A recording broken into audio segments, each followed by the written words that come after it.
Hello, Nayan. Hi, Goran. How are you? I'm good. How are you? Good. How do you feel? I feel amazing.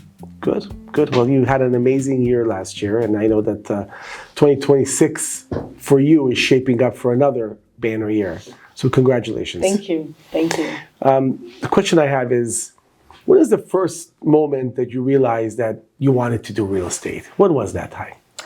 You know, the first time I realized I wanted to do real estate was a couple of years ago. I was doing one of those aptitude tests where I was trying to figure out what would be the best career for me. And with all the skills that I have, you know, being from a military family, moving around, meeting people, and also from a design and marketing background, it seemed like that was the best fit for me at the time. And eventually I did get my license, and here I am. So, let me ask you a question. Many realtors have this illusion of what real estate is going to be about till they get in real estate. And then when they get in real estate, they're like, ew, it's better than I thought. It's worse than I thought. It's different. It for sure is different. But what differences do you see where you thought it was going to be and what it really is? You know, when I started real estate, I thought that real estate would be a little easier as compared to some of the jobs. It's going to be as simple as, showing a house, and if the client likes it, they're just going to put an offer, and lo and behold, you make money. But, real estate is hard. We have a very high failure rate, and there's a reason for that, because it's not for everyone. It does take a toll on you emotionally. You're dealing with very serious life situations of clients, and that's something that was a big eye-opener for me. It is real, and it's not that easy because you're dealing with people's biggest investment, and more than that is the emotions that you're constantly managing. Yeah, you're controlling. First of all, try to control our emotions as realtors and 100%. our lives and our kids, spouses, and so on. But then you're dealing with the client's emotions and the highs and the lows. And when the highs are high, they're super high. But when they're low, if something negative happens, yeah, it's yeah.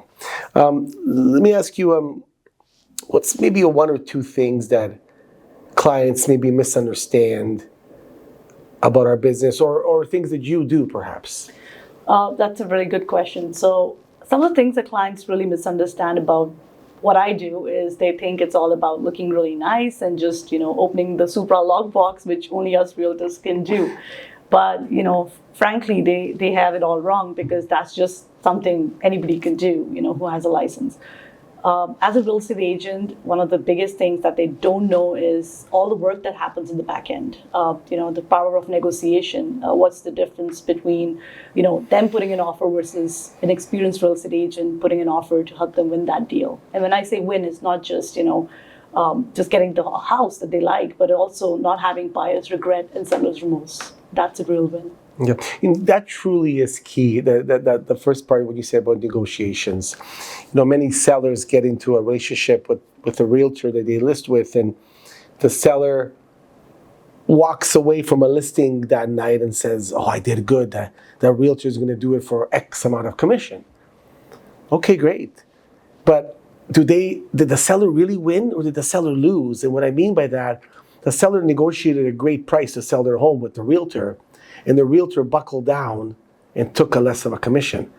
But that realtor is not going to do a good enough job, perhaps, to the seller when it comes to real negotiating with a lot of good realtors out there. And if that realtor wasn't able to negotiate their commission from the get-go, how are they able to negotiate the best price for their seller? 100%. I always say, you get what you pay for, and, good things have a price. But again, the way I look at it is, if I'm bringing in more money for my clients, more money in their pocket, really, it makes no sense for a client to use a discount agent and get discount services. Very good. Nayan, I love working with you. You're thorough. You're on top of your game, and true professionalism. True professional. You go above and beyond for the client's needs, and I like the fact that you're always making sure that the T's are crossed and the I's are dotted, right? Which is top shelf. But what's a standard when nobody's watching? When nobody's watching, my absolute standard is average is not acceptable for me. I'm always trying to be better than what I was yesterday. It's every part of my process. I'm always refining it. I'm always looking at it. What did I do, that I could do better? How can I save more time? It's a constant battle that I have with myself. Some people they call me a workaholic. I agree, I am a workaholic, but Congratulations. It's a good thing. yeah, that's just how I am. How you do one thing is how you do everything. 100%. And that's evident in you because I've seen you. And you do it the proper way or you just don't bother doing it. And that's the best thing. Give me some lessons. Give me a lesson or two that you had to take on this year or last year perhaps that maybe have taught you a lesson or... Something that I learned, I would say the hardest lesson in real estate is that some deals aren't worth saving and also knowing when to walk away. There are some situations where, a deal can drain you as an agent. If a deal is right, it's going to flow. And that is something I truly believe in. Of course, I'm there to, guide the clients to make sure things go on. But there's some things that are beyond our control. And, I really know now when I should stop. And that's one of the hardest lessons for me. It's good. It's a good point. Nayan, what do clients really want from an agent and what do they refuse to compromise on? I think the biggest thing the clients are looking for an agent is to be able to take the information that they're dealing with and come up with a plan that's going to work for them. Because there's no client that's having a similar situation. It could be somewhat similar, but I've seen from experience, every real estate transaction is unique in its own way. And that is one of the biggest mistakes most agents do, is they try to use the cookie cutter method for every client. What I like to do is try to understand exactly what they're looking for, and that's something I've seen clients really appreciating, and then coming up with a strategy of how we're going to achieve those goals. They're looking for a guide, basically. A competent guide. A competent guide, 100%. Good. What's one thing that your clients would say about working with Nayan? One thing that I think my clients are always going to say is I am dependable. If they give me a task, they can see that it's going to get done. I'm not the kind of person who promises things and just, disappears. I'm the agent who's always on the ball, and I make sure things get done. Do what you say and say what you do. 100%. Bravo. Or don't say it at all. That's right. That's right. Bravo. What are you really building through this career in real estate? Through this career in real estate, I think I'm trying to build a legacy for myself, my kids. I do have 2 young kids, and I hope that someday, looking at me, they would be inspired and do whatever they like and build something that they can be remembered for. Being a good role model for your children. Absolutely. Awesome. It's amazing. Similar to a question earlier, but what drew you to real estate and what made you stay in real estate? So what drew me to real estate was an aptitude test, but what made me eventually stay was joining Team Goran, because that was the best decision I would have ever made coming into real estate. I learned a lot. I'm still learning. There's lots of motivation within the team, and also my clients. Eventually, the impression that you leave on people, it's long lasting. I still have a lot of people who call me from my initial years, and that nothing fills my heart bigger than that. So it's the best compliment I think that we can get as in being in this business is taking care of a client, and then they're calling you back. Yes. Calling you back, hey, I want to sell my home again. I have a referral for you. I know somebody else. I think that's the absolute best compliment we can ever get, because knowing that you did a wonderful job for them. Absolutely. Yeah. Nayan, beside the awards that you won for the number of sales in production, you also won a very exclusive award this year that was voted on by your peers in the office. The First Class Service Award. Congratulations for getting that award, for receiving that award, for winning that award. Thank you. But what sets you apart from others? Why do you think you won? Why do you think your peers voted you to be that winner? And it was a clear-cut winner. I think I won the First Class Service Award because I'm the kind of agent who's always available for my clients. I think the best service that you can give to your clients is to always respond when they need to. They're dealing with a lot of emotion, stress in this transaction, and I know a lot of people complain about real estate agents not answering phone calls or responding to texts, and that is something I just don't do. I try to work with a small group of clients, but I try to make sure that I'm always available for them and giving them my all. And that does reflect into how they feel about you and how they feel about the entire process of home buying. So true. How far ahead do you think when you're working with a client? When I'm working with a client, Yeah. I'm thinking 3 to 5 steps ahead. I'm already thinking about how their offer is going to be perceived, how the counter offer is going to come by, and maybe where the deal might fall apart and what kind of hurdles we're going to face.